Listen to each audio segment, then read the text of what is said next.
Blessings, welcome in. I hope everyone is doing well. I am Mal. Thank you for joining me or returning. I appreciate you spending time. So, I'm being brought today, Spirit, had me go back and review. And we're working with a book called The Hope. And it's by Andrew Harvey. And it's called A Guide to Sacred Activism. And it's actually a very phenomenal book.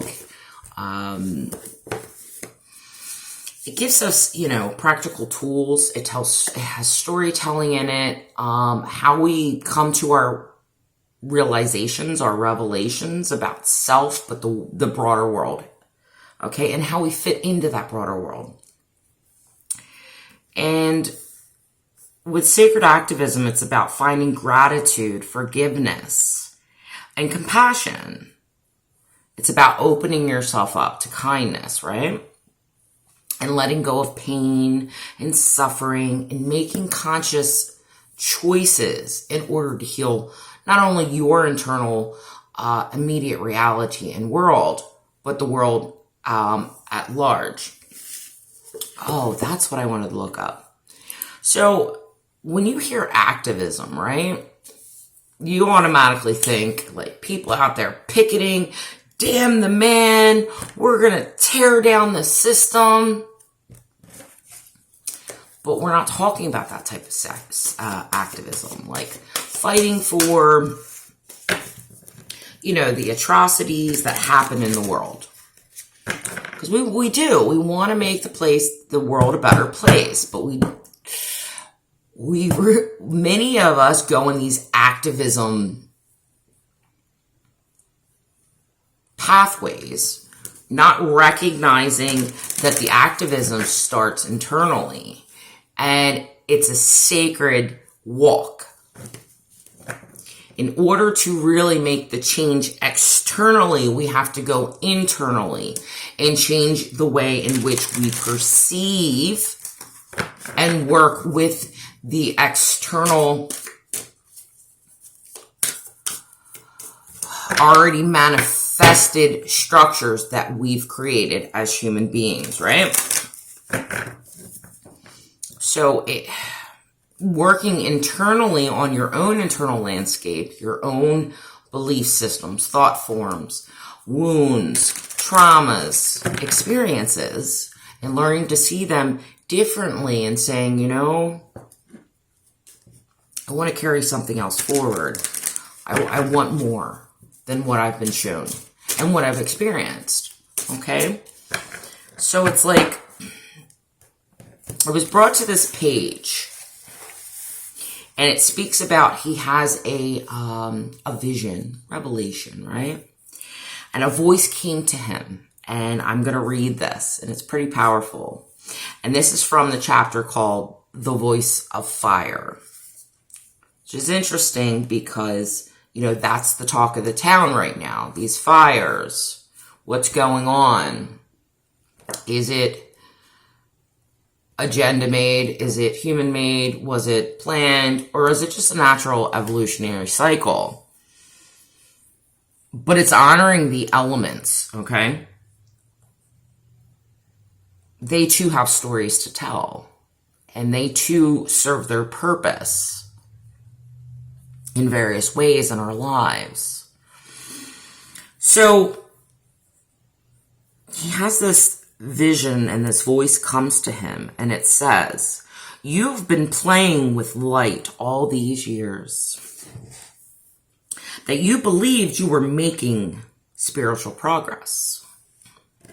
You've been exploiting the mystical teachings and experiences you have been given for yourself, your career, your own selfish delight. Don't you understand the purpose of everything you have been through is to make you a servant of divine love in action in the world? Don't you realize that if grace has opened up the divine realms to you, it is so that you can be devoted and humble enough to dedicate all your thoughts and emotions and actions and resources to ending of the horror that you see before you. The world is burning to death in the fires of greed and ignorance. All of animal and human life is now threatened. This being that you see before you is one of billions in anguish. When it speaks about this, he's going through a process where his father is passing. He's at the end stages of his life, okay? It's those moments of great grief and despair where the voice of fire, the energies of the divine come through and just break us open. Just heart explodes so that we can see deeper and deeper into the meaning and the symbolism of what the divine is showing us, yet hold grace and gratitude through the experience.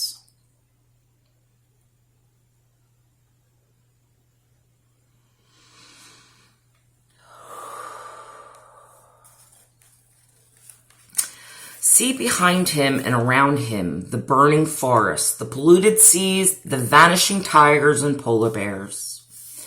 The divine is being crucified again and again by humanity obsessed with its own needs and driven increasingly by a crazed and suicidal hunger to dominate and control and exploit everything.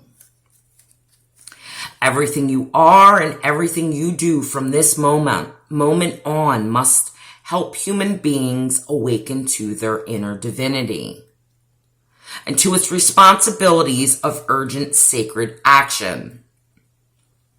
The only questions you will be asked when you cross over the waters of death are, what did you do while the world was burning?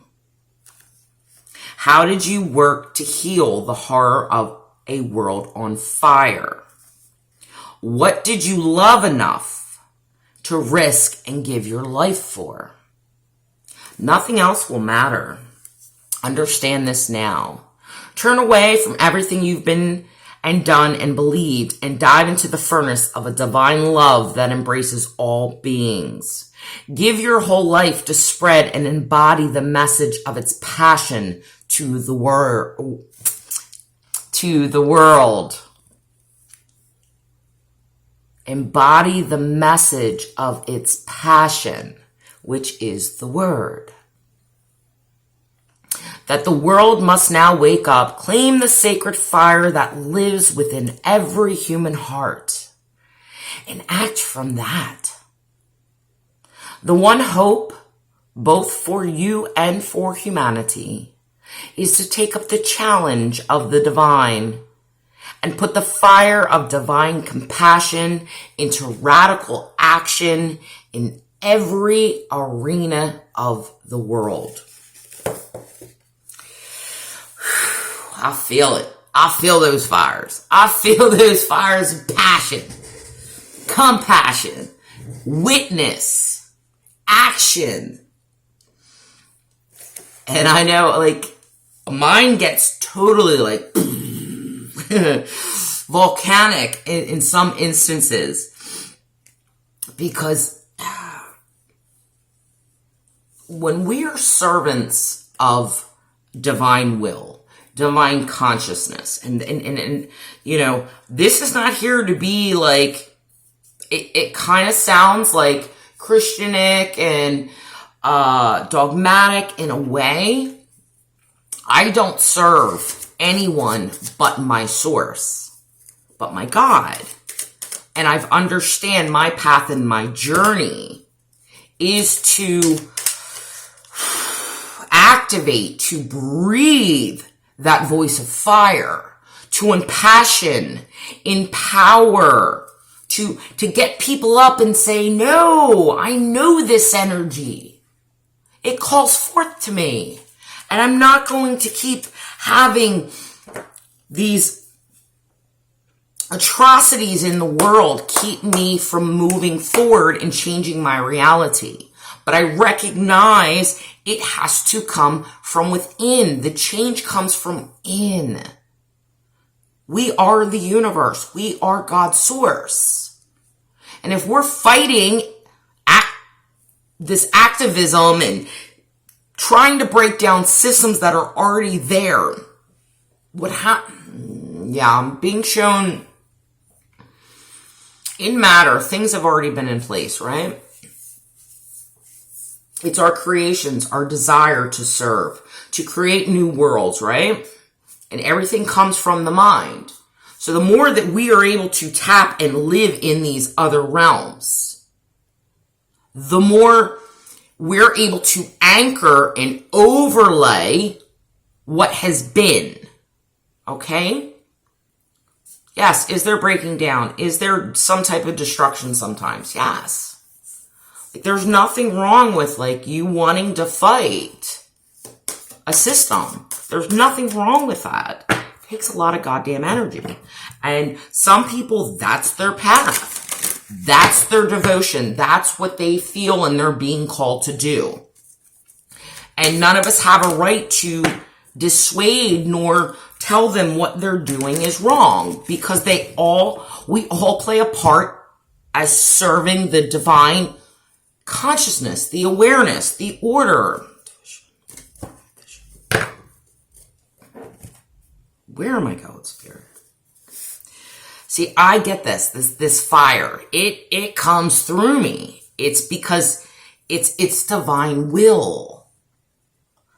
All right?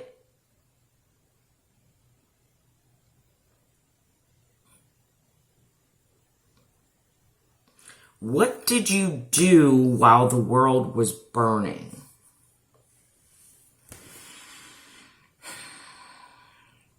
You can be a sacred activist and not be out on the streets fighting wars.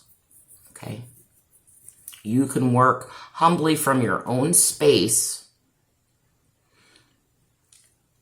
working through these energies that keep us stuck and creating greed, distortion, ignorance, pain, suffering. Because you're an extension of that source. All right? And everything that you do is flip back into the source.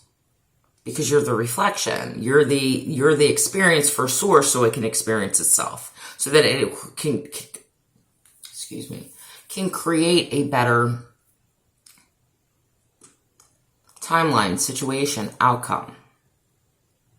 The more of us that are able to do this work internally, we walk life fully embodied, devoted to those changes. And it has that 100th monkey effect. It has that butterfly effect. The more of us that come online to our internal source and we devote ourselves to evolving our lower based emotional conscious awareness, because we recognize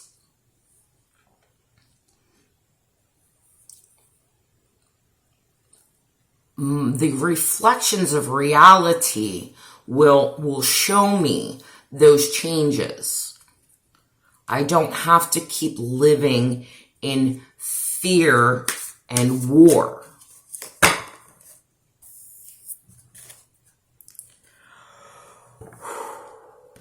So you see how these, all right, if we want to talk about Christ, and I'm not a biblical person, although I read the Bible. Or I've read the Bible because I like to break down the parables and such. There's so much information in them, beyond what most people just see. But anyway, shit, I lost my thread. Lost my thought. It's living and walking by example, okay? It doesn't mean you need to be like, you know what I mean? And make it completely absurd. This is what I'm doing. You just live by example. You're living the word. You are a living embodiment of the God source, of divine order, of divine laws, of harmony, balance, the harmonics that which create this beautiful all right. Symphony.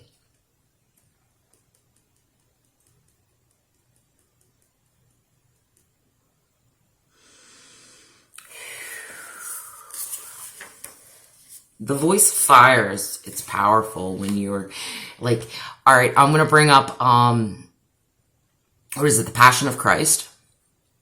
That was intense. That was an intense movie, and he got shitbagged. He got shitbagged so much for that. It was controversial. But that was his perception and how he was shown the Passion of Christ. Passion actually means suffering. But passion is that fuel. You are...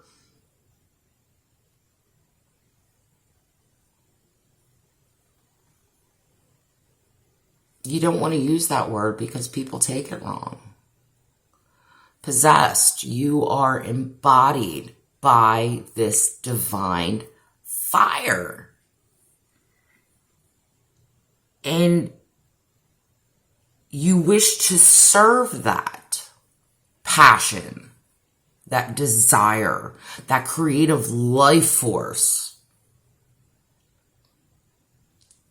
to create this unconditional love that is fiery and passionate. It's all encompassing. It's all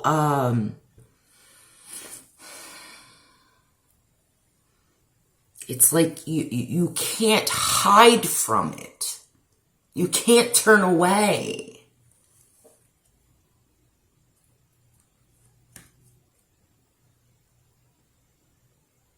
And I can see where people become very feverish, especially through religions.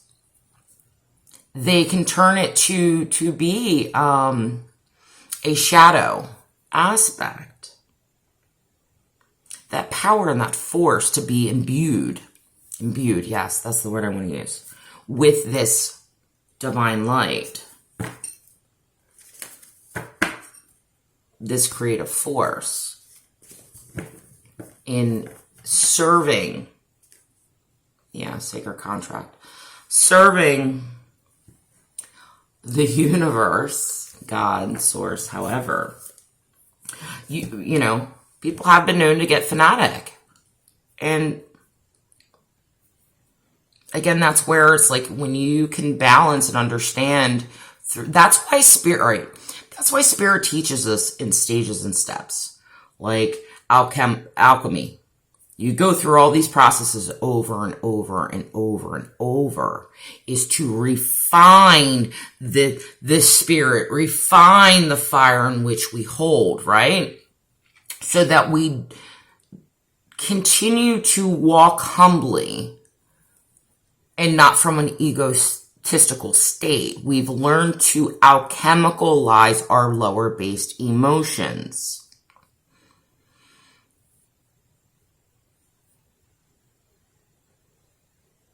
Those that are meant to serve in certain ways will go through various difficult initiation stages because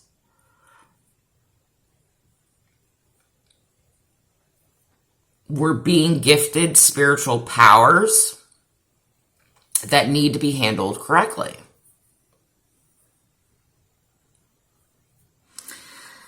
Love in action. Sacred action.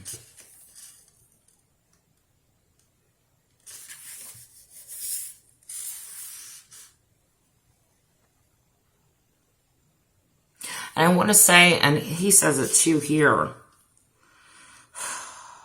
we're given this gift when we ask certain questions. When we ask, what is it for? What's its purpose? What does it serve? What does it serve? It serves the source, the great intelligence, the God, the goddess, the divine. He writes in here, I remember that in the Arthurian legends, Percival had been graced with the vision of the Grail, not because he was braver or more brilliant than his fellow knights, but because he had asked that one crucial question. What is the Grail for? In other versions, it's whom does the Grail serve? The vision I had been given was not for my private liberation alone. What the experience of the sacred fire was for was to change the world by changing the beings whom it inspired so that they could become the servants of radical compassion and justice in reality. Rebels and revolutionaries of love in action, prepared to risk everything to help the divine transform humanity. I love that. It's like when you're called into this space, it's not about you. It's not about the human. It's not about you making money. Although, yeah, those things happened. You know, the divine takes care of you. No doubt about it. But there's a difference between human will and divine will.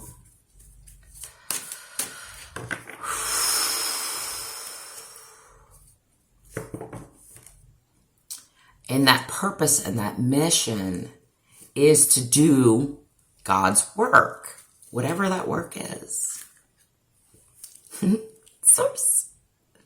Like, through unconditional love. Like, it's, I get this. I get this message.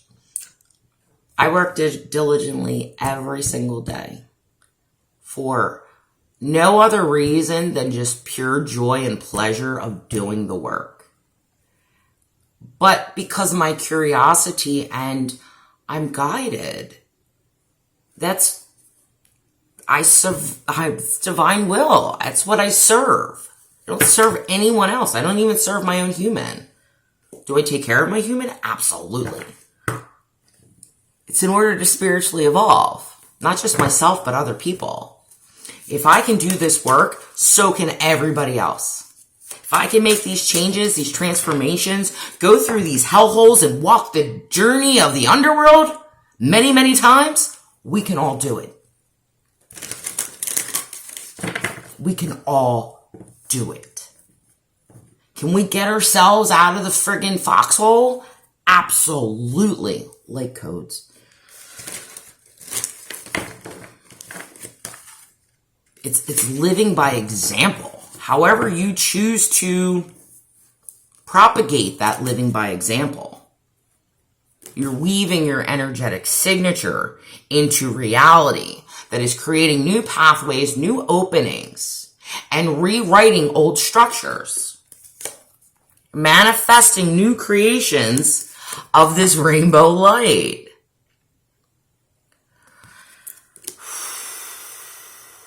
They're guardians of change, stewards of the divine.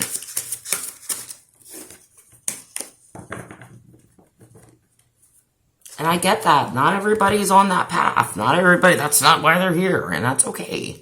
I can only speak from my experience and the information and things that Spirit brings through and wishes me to express and talk about. It's to share and say, look, we're all here for our own purposes. Well, not our own, excuse me. Divine purposes. And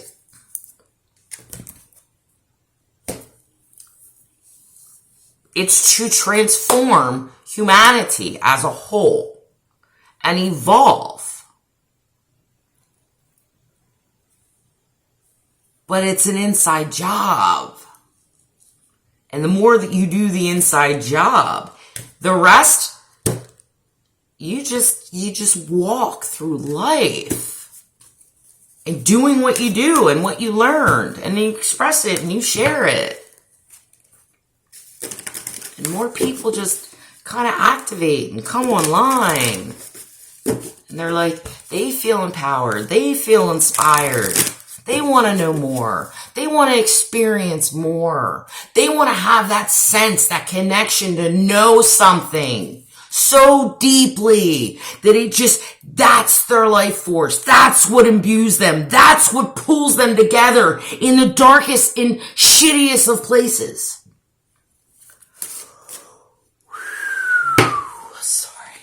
That's what aligns them in every now moment.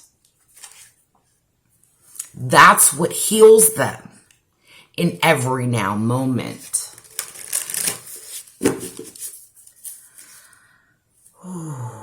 Okay, we're gonna, no, we're not gonna douse the fires. Yeah, look, Kundalini rising, pa-ping! Shit's on. We're on.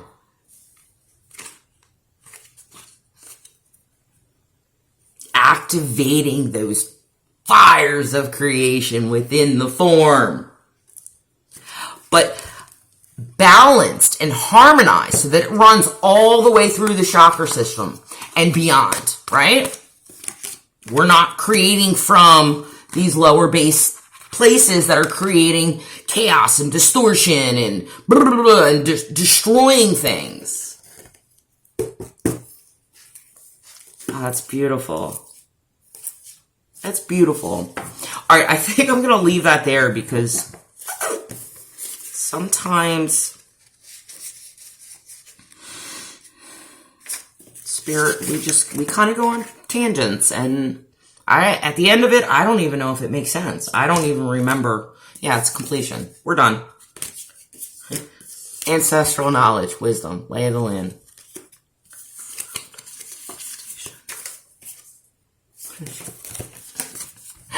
Divine matrix. It's all inherently connected.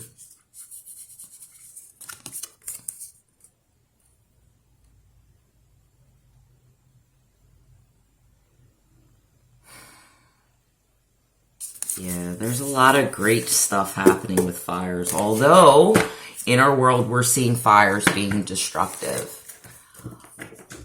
But maybe change the perspective and see it as a clearing, as a purification. Okay? That it actually is serving to shift and reset ley lines, timelines, perspectives. I'm not a believer in that things are random. All serves its purpose and all happens as it is divinely ordered. Okay? So, I send you all off with much love and many blessings on your journeys forward. Take care.